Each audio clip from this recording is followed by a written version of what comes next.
L'épigénétique, c'est un mot valise qui regroupe le mot épigénèse et génétique. Et c'est une discipline de la biologie. Et cette discipline, elle étudie comment certains mécanismes peuvent modifier de manière réversible l'ADN. Donc tout d'abord, il y a la méthylation de l'ADN.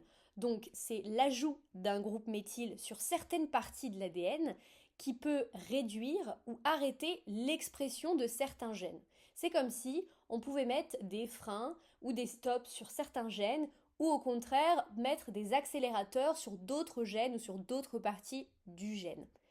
Ensuite, il y a la modification de ce qu'on appelle les histones. Les histones, donc c'est autour duquel l'ADN s'enroule.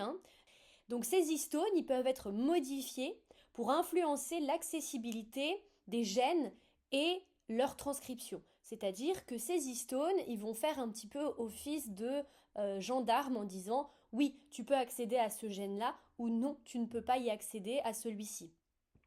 Et enfin, l'ARN non codant. Alors certains ARN, donc notamment les ARN messagers, les ARN, ils vont réguler l'expression de certains gènes en interférant avec le processus de transcription.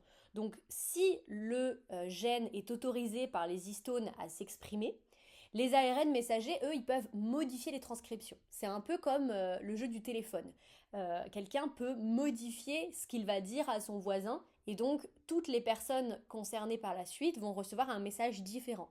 Eh bien c'est un peu le même concept avec l'ARN messager. Lui, il peut modifier comment le gène va être transcrit.